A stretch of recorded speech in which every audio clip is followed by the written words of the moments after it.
Fala pessoal, beleza? Vamos dar início agora ao nosso curso de Teoria dos Conjuntos, certo? Nesta aula nós vamos passar por alguns conceitos que são muito importantes que você domine, beleza? Aí na hora da gente praticar, e aí a gente vai colocando à tona tudo que a gente estudar aqui como parte teórica, beleza?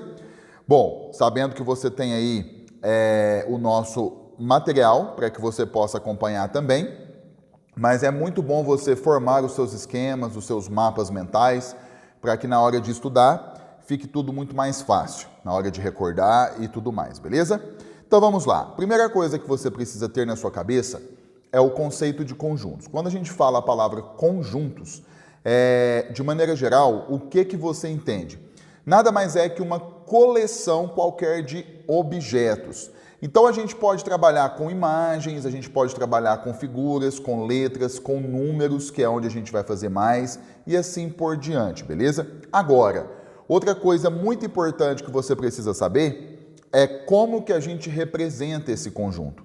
E com isso nós temos 3 formatos que eu vou pontuar para você agora. Então vamos ao primeiro.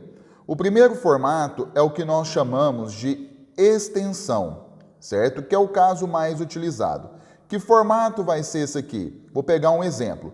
Você vai perceber que o conjunto dado, ele estará entre chaves, certo? E os seus elementos estarão separados por vírgula. Então, esse é o nosso primeiro caso. Nós vamos utilizar as chaves, como eu coloquei aqui, e os seus elementos estarão separados por vírgula. Lembrando que conjunto você pode ou não dar nomes. Caso você dê nome, você vai usar como eu usei aqui, ó, letra maiúscula, correto? Sempre dessa forma. Muito bem.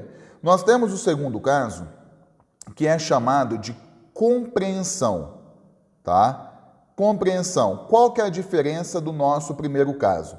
A diferença é o seguinte, agora você não vai ter de mão beijada esse conjunto. Vai ter dentro das nossas chaves uma propriedade, por exemplo, x pertencente aos reais, tal que x é maior do que 20, certo? Você vai ter que desenvolver esse conjunto. Então, vai ter um conceito dentro das nossas chaves, como eu coloquei aí como exemplo. Então, nós temos o primeiro caso, onde você já bate os olhos e já percebe qual é esse conjunto, e nós temos o segundo caso, que aí você vai ter que desenvolvê-lo, beleza?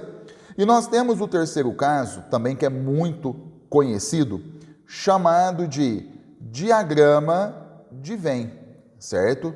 Diagrama de Venn. E como que funciona? Você vai usar linhas fechadas. Então você pode usar retângulo, triângulo, quadrado, o que você quiser. Mas o símbolo mais usado, né? A figura mais usada é o círculo. Então, por exemplo, eu vou pegar aqui, ó, eu tenho esse conjunto A, e esse conjunto A é formado pelas vogais A, E, I, O e U, beleza? Então são as 3 formas que você tem para representar um conjunto, fechou? Bom, então vamos ao nosso primeiro conceito. Nós vamos começar trabalhando com relação de pertinência. É um conceito que você estudou lá na sua infância, de maneira superficial, e com o tempo você foi aprofundando. Lembra desse negócio aqui, ó? Pertence ou não pertence? O símbolo usado, a notação usada vai ser esse Ezinho aqui e o Ezinho cortado, correto? A questão é, quando é que você usa relação de pertinência? Você vai usar quando você, olha o detalhe, quando você relacionar, coloca aí no seu esquema, quando você relacionar um elemento, ó, um elemento com um conjunto, certo? Então, você vai relacionar um elemento e conjunto. Toda vez que isso acontecer, você vai usar a relação de pertinência, tá? Vamos pegar aqui um exemplo para ilustrar esse negócio aqui, ó. Por exemplo, eu vou pegar aqui o meu conjunto A, certo? Meu conjunto A com 3 elementos, vou pegar aqui, ó, 1, 2 e 3, e eu vou afirmar algumas coisas e você vai discutir comigo. Por exemplo, na letra A, eu posso afirmar que 1 pertence ao meu conjunto A? Nesse caso, é uma afirmação verdadeira, certo? Perceba que nós estamos relacionando elemento e conjunto, tá? Isso é importante você notar. E aí nós estamos usando aqui, ó, a relação de pertinência, tá certo? Então tudo está correto. Agora, resta não saber se um de fato pertence a A. Quando eu venho no meu conjunto A, eu consigo identificá-lo aqui. Então, de fato, o 1 pertence a A, o item está correto.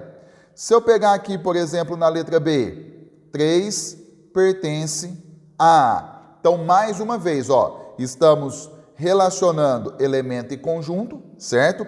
Nesse caso, então, estamos aplicando relação de pertinência, então está correto. E aí, quando eu analiso aqui o meu conjunto A, eu consigo identificar o 3, eu consigo ver o número 3 ali. Então, eu concluo que, de fato, o 3 pertence ao meu conjunto A, então o item também está correto, certo? Se eu pegar na letra C aqui o seguinte, ó, 5 não pertence ao meu conjunto A. Isso está correto? Está, né? Está correto, vamos fazer a nossa análise. Primeiramente, perceba que nós estamos, de fato, relacionando elemento e conjunto. Nós estamos usando aqui relação de pertinência, que é o que tem que ser utilizado.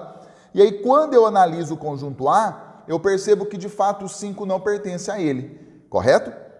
Então, pessoal, isso é relação de pertinência que você precisa saber. Então, quando você relaciona elemento e conjunto, você aplica a relação de pertinência. Fechou? É bem tranquilo, mas daqui a pouco a gente vai fazer um aprofundamento, porque é importante que você faça. Bom, continuando, nós vamos falar agora de igualdade. Quando é que dois conjuntos eles são iguais? O conceito é muito simples. Quando eles possuem os mesmos elementos. Ponto final. Só que eu vou colocar para você aqui 2 exemplos para que você possa discutir e não mais esquecer o que eu vou te falar. Mas antes, vamos lá. Vou colocar assim então, ó. 2 conjuntos. Ó, me acompanha. 2 conjuntos A e B são iguais se ambos possuírem os mesmos, pouquinho embaixo, ó, elementos. Correto? Então vamos pegar aqui o nosso primeiro exemplo, porque o conceito já ficou claro.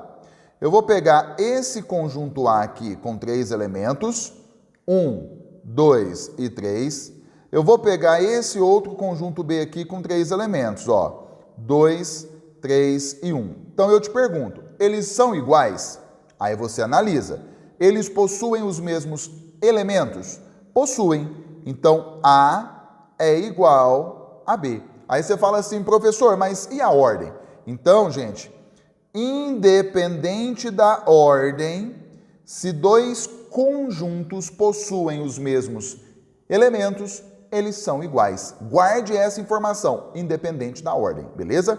E se eu pegar agora um segundo exemplo, que vai te chamar a atenção também. Eu vou pegar aqui, ó, esse conjunto A com 2 elementos, certo? E eu vou pegar agora esse conjunto B com esses elementos aqui, ó. Me acompanha. Olha que interessante. Aí eu te pergunto, eu posso afirmar que o conjunto A ele é igual a B nesse caso? Pode.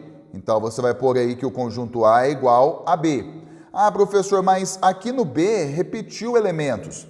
Então, ó, independente da repetitividade. Então, deixa eu colocar aqui, ó, repetitividade. Então, aqui, ó, independente da repetitividade, os conjuntos, eles são iguais. Então, quando é que 2 conjuntos, eles são iguais? Quando eles possuem os mesmos elementos, independente da ordem, independente da repetitividade, beleza? Ponto final. Então, cuidado com esse conceito, porque ele é muito cobrado em prova também, beleza? Agora nós vamos falar do conjunto vazio, que o nome já fala, é aquele conjunto que não possui elemento. Então, vou colocar assim para você, ó. É aquele conjunto, ó, é aquele conjunto que não possui elemento, certo? Então, a notação, ele vai ser representado de duas formas. Você vai encontrar chaves sem nada dentro, certo? Ou esse símbolo aqui, ó, essa letra, que é um círculo com um cortezinho aqui. Daqui a pouco a gente vai ver um outro conceito para conjunto vazio, que esse sim é muito importante que você guarde, tá? Porque esse primeiro aqui ele é muito tranquilo. Depois nós temos o conjunto unitário, que é aquele conjunto que possui um único elemento. Então eu vou colocar assim para você, ó. É o conjunto que possui, é o conjunto que possui um único elemento, certo? Um único elemento. Então, vamos pegar aqui um exemplo simples.